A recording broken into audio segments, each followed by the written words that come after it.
জানাচ্ছেন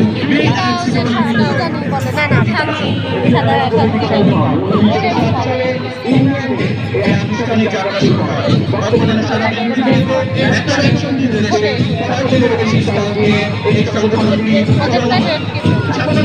সরকারি উচ্চ বিদ্যালয় ইসলামের আদর্শ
দেখে আমি একটু করে